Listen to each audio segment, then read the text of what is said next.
एक बार की बात है, एक घने जंगल में सीरी नाम का एक जादुई तोता रहता था।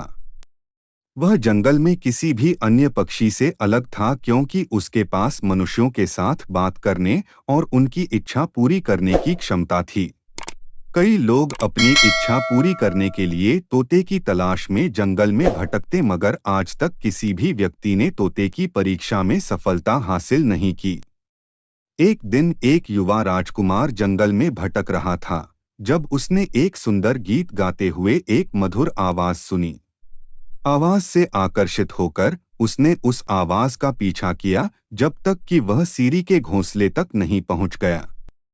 घोंसले के करीब पहुंचकर राजकुमार ने देखा कि ये तोता बोल सकता है। बोल सकने वाले तोते को पाकर चकित राजकुमार ने उसके साथ बातचीत शुरू की। तोते को एक नया दोस्त पाकर बहुत खुशी हुई और उसने राजकुमार को अपनी जादुई शक्तियों के बारे में बताया। तोते ने बताया कि वह उन लोगों को इच्छाएं प्रदान कर सकता है, लेकिन केवल तभी जब वे अपनी योग्यता साबित करते हैं। राजकुमार चकित था और सीरी से उसे एक इच्छा देने के लिए कहा।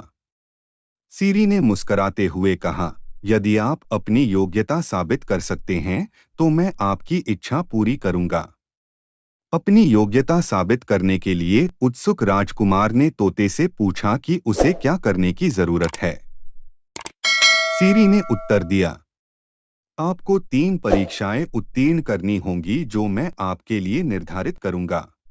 राजकुमार सहमत हो गया और पोली ने पहली परीक्षा रखी।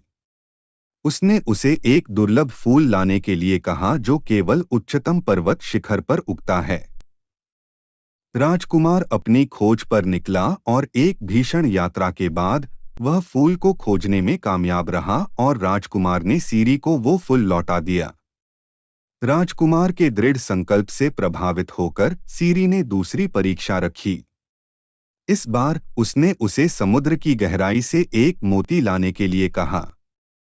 फिर से राजकुमार कार्य पूरा करने में कामयाब रहा और समुद्र से मोती लाकर सीरी को लौटा दिया।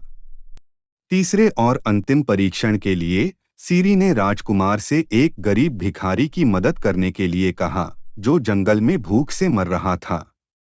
राजकुमार तुरंत भिखारी की मदद करने के लिए निकल पड़ा और जंगल के बीचों बीच एक गरीब भिखारी को भूख प्यास से मरता देख राजकुमार ने उसकी जान बचाई और अपनी दयालुता से उसने सीरी की परीक्षा पास कर ली।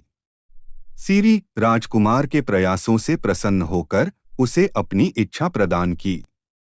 राजकुमार ने सीरी को अपना साथी बनने और अपनी प्रजा की खुशहाली का वरदान मांगा। सीरी ने राजकुमार को प्रजा की खुशहाली का वरदान दिया और राजकुमार के साथ रहने के लिए सहमत हो गया और उस दिन से वह राजकुमार के साथ एक शानदार जीवन जीने लगा, जहां भी वह जाता था खुशी और खुशी फैलाता।